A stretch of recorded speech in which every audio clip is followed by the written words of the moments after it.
Good morning student. आज की इस ऑनलाइन की कक्षा में मैं आप सभी बच्चों का स्वागत करती हूं। बच्चों, आज की कक्षा में मैं आपको अपनी हिंदी पाठ्य पुस्तिका मधुरम के पाठ 8 का अध्ययन कराने जा रही हूं। बच्चों, पाठ 8 जो कि एक लेख है जिसे कन्हैया लाल मिश्र जी ने लिखा है। इसका शीर्षक है आत्मविश्वास। आत्मविश्वास से तात्पर्य है मन की ताकत, जिसकी शक्ति से मनुष्य कठिन से कठिन कार्य में भी सफलता प्राप्त करता है। तो बच्चों, सबसे पहले मैं इसका आदर्श वाचन करूंगी, तत्पश्चात शब्दार्थ और फिर पाठ को समझाऊंगी। तो प्रारंभ करते हैं। बाली से कौन लड़ सकता है महाराज? क्यों, ऐसी उसमें क्या बात है महाराज? उसे ऐसा वरदान प्राप्त है कि जो उसके सामने आता है उसकी आधी ताकत उसमें आ जाती है और वह उसे आसानी से पछाड़ देता है। सुग्रीव ने राम से अपने भाई बाली के संबंध में यह बात कही थी और यह बात इतनी पक्की थी कि राम भी बाली के सामने आकर नहीं लड़े और उसे पेड़ की आड़ से उन्होंने निशाना बनाया।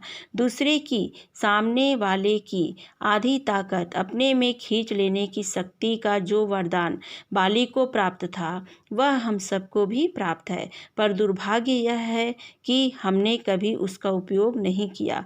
इसलिए विरोधी हमें पीटते रहते हैं और हम उस पीटने को अनिवार्य समझकर पिटते रहते हैं। सच बात यह है कि जब कोई विरोधी हमारे सामने आता है तो हम अपनी आत्महीनता से, कायरता से, कुसंस्कार से, आत्मविश्वास की कमी से विरोधी का और अपना बल तौले बिना ही उसे अपने से शक्तिशाली मान लेते हैं। बस यही मानना हमारी शक्ति को आधी कर देता है और वह आधी हमारे विरोधी को प्राप्त इस अर्थ में हो जाती है कि हम उससे आधे रह जाते हैं। हम में आत्मविश्वास हो तो उससे हम विरोधी को आत्महीन कर सकते हैं, उसकी आधी शक्ति अपने में ले सकते हैं।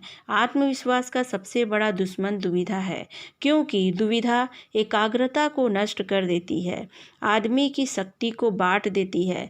बस वह आधा इधर और आधा उधर इस तरह खंडित हो जाता है। इसमें शब्दार्थ है फल, वरदान, फलदायिनी, दुविधा, असमंजस, एकाग्रता, एकाग्र होने का भाव, अनिवार्य, आवश्यक। बच्चों, आप सभी ने रामायण में राम, सीता और लक्ष्मण के बारे में सुना है। रामायण का ही एक पात्र है सुग्रीव और हनुमान।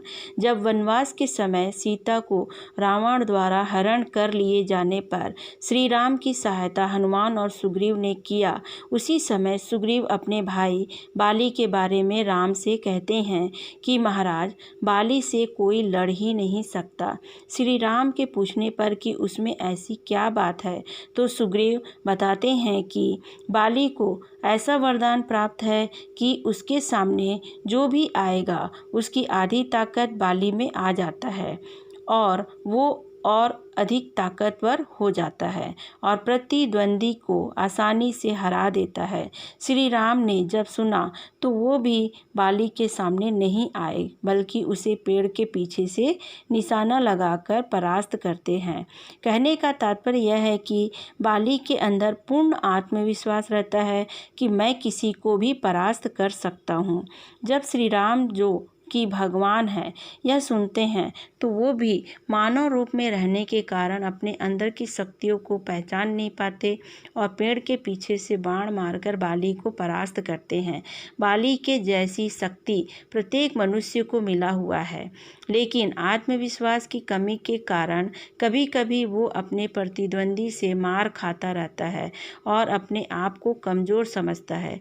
लेकिन वो अपने विरोधी को अपने अंदर विद्यमान कायरपन, कुसंस्कार तथा आत्मविश्वास की कमी के कारण उसे ज़्यादा ताकतवर समझता है और जब हम यह मान लेते हैं तो उसी क्षण हमारी शक्ति आधी हो जाती है और हमारा विरोधी आत्मविश्वास की पूर्णता के कारण अपने आप को बलवान समझकर हमको प्रताड़ित करता है। लेखक कहते हैं कि जब वो कमज़ोर व्यक्ति अपने अंदर की कमी को भूलकर उसका सामना करे तो वो अपने विरोधी को भी परास्त कर सकता है। लेखक कहते हैं कि हमारा मन इस असमंजस में रहता है कि मैं इस कार्य को कर पाऊंगा कि नहीं, और इस कारण व्यक्ति के अंदर की शक्ति टूट जाती है, वो एकाग्र नहीं हो पाती है, क्योंकि एकता में ही बल है। और जब हमारे अंदर का बल ही टूट जाए तो वो बिखर जाएगा, टूट जाएगा, सामना करने के योग्य नहीं रह पाएगा। मेरे एक मित्र अपनी पत्नी के साथ जंगल में एक पेड़ के नीचे बैठे बात कर रहे थे। बात करते करते पत्नी सो गई। वह उपन्यास पढ़ने लगे। अचानक उन्हें लगा कि सामने से भेड़िया चला आ रहा है। उन्हीं की तरफ भेड़िया, एक खूंखार जानवर। वह इतने घबरा गए कि पत्नी को सोता छोड़कर ही भाग खड़े हुए। भाग्य से कुछ ही दूर उन्हें एक बंदूकधारी सज्जन मिल गए। वह उनके पैरों पर गिर पड़े। मेरी पत्नी को बचाइए, भेड़िया उसे खा रहा है, वह गिड़गिड़ाए। शिकारी दौड़ा दौड़ा उनके साथ पेड़ के पास आया तो उनकी पत्नी यथापूर्वक सो रही थी और कुत्ता उसके पास रखी टोकरी में मुंह डाले पूरियां खा रहा था। कहाँ है भेड़िया? शिकारी ने बंदूक साधते हुए पूछा तो कांपते हुए बोले, वह है तो सामने। शिकारी बहुत जोर से हंस पड़ा। भले मानस, वह बेचारा कुत्ता है। क्या बात हुई यह? वही कि भय ने आत्मविश्वास हीन कर दिया। कृष्ण ने महाभारत में सर्वोत्तम काम यही किया कि पांडवों को उन्होंने आत्मविश्वास से भर दिया। वह अपने कार्य के महत्व को समझते थे, तभी तो पूरे आत्मविश्वास के साथ उन्होंने अर्जुन से कहा था, परेशान मत हो, युद्ध कर, तू निश्चित रूप से युद्ध में अपने शत्रुओं पर विजय पाएगा। लेखक कहते हैं कि उनका एक मित्र जंगल में एक पेड़ के नीचे बैठकर अपनी पत्नी के साथ बातें कर रहे थे। बातें करते करते उनकी पत्नी सो जाती है। फिर वे उपन्यास पढ़ने लगते हैं। वह उपन्यास पढ़ने में लीन हो जाते हैं। अचानक देखते हैं कि उनकी तरफ एक खूंखार भेड़िया चला आ रहा है। वो घबरा जाते हैं और अपनी पत्नी को वहीं सोता हुआ छोड़कर भाग जाते हैं। थोड़ी दूर पर उन्हें एक सज्जन व्यक्ति मिले जिनके पास बंदूक रहती है। वो उस व्यक्ति से अपनी पत्नी की जान बचाने के लिए प्रार्थना करते हैं। वो व्यक्ति शिकारी रहता है और उनकी पत्नी की जान भेड़िए से बचाने के लिए तैयार हो जाता है। जब वो दोनों उस स्थान पर आते हैं जहाँ पर उनकी पत्नी सोई हुई थी तो देखते हैं कि उनकी पत्नी वहीं पर सो रही है और एक कुत्ता उसके पास रखी टोकरी से पूड़ियाँ निकालकर खा रहा है। शिकारी ने पूछा कि भेड़िया कहाँ है, तो उन्होंने डर कर कांपते हुए बोला कि वो सामने जो दिख रहा है वही तो है भेड़िया। इस पर शिकारी को हंसी आ गई कि वो इतने डर गए कि एक कुत्ते को भेड़िया समझ लिया। फिर उस शिकारी ने समझाया कि आप डरो मत, ध्यान से देखो, ये कुत्ता है, और वो चला गया। और यह सब तभी होता है जब हमारे अंदर आत्मविश्वास अर्थात मन की शक्ति कमज़ोर पड़ जाती है। जब महाभारत का युद्ध होता है तो पांडव कौरवों से संख्या में कम थे, लेकिन श्री कृष्ण ने पांडवों के मन में आत्मविश्वास भर दिया, जिससे कि वे अपने लक्ष्य को जान गए। उन्होंने अर्जुन से कहा कि तुम पूर्ण आत्मविश्वास के साथ युद्ध करो, निश्चित रूप से तुम युद्ध में विजय प्राप्त करोगे। नेताजी सुभाष चंद्र बोस जब ICS की प्रतियोगिता में बैठे तो अंग्रेजी परीक्षक ने पूरी तेजी से घूमते हुए बिजली के पंखे की ओर इशारा कर उनसे पूछा, क्या इसकी पंखुड़ियाँ गिनी जा सकती है? सुभाष बाबू ने झट से पंखा बंद कर दिया और बोले, जी हाँ, सुगमता के साथ। परीक्षक प्रसन्न हो गया, पर उसने उन्हें एक बार और कसौटी पर कसा। उसने अपनी अंगूठी उनके सामने रखकर पूछा, क्या इसमें से सुभाष चंद्र बोस पास हो सकता है? सुभाष बाबू ने अपने नाम का विजिटिंग कार्ड मोड़कर उसमें से पास करते हुए कहा, जी इस तरह। यह है अटूट आत्मविश्वास। इसके अभाव में यदि वह घबरा जाते और उटपटांग जवाब देते तो फेल हो जाते।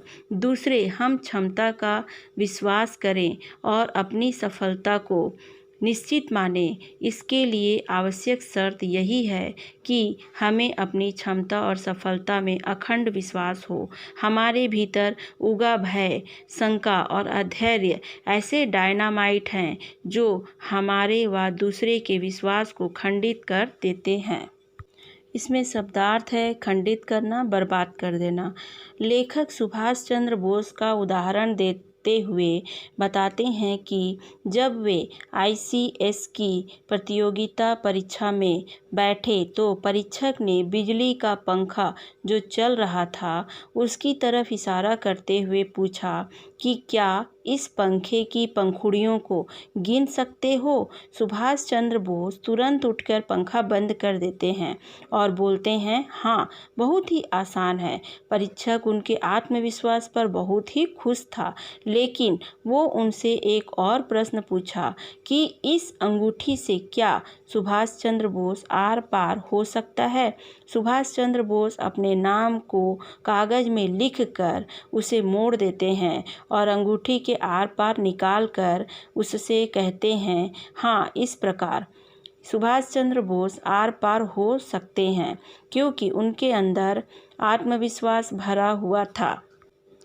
उसकी कमी नहीं थी। यदि कमी होती तो वो भी परीक्षक के प्रश्नों का गलत जवाब दे देते तो वे फेल हो जाते।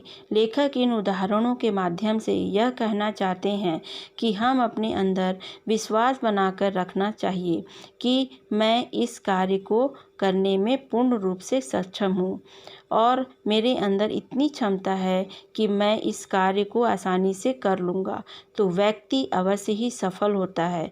हमें कभी भी अपने अंदर भय और शंका नहीं आने देनी चाहिए, क्योंकि ये एक ऐसे बम हैं जो हमारा बनता हुआ कार्य को भी बर्बाद कर देंगे और हम असफल हो जाएंगे। अतः हमें पूर्ण रूप से आत्मविश्वास के साथ कोई भी कार्य करना चाहिए। तो बच्चों, आज की कक्षा में बस इतना ही। इस लेख का अंतिम भाग हम अगली कक्षा में पढ़ेंगे। धन्यवाद।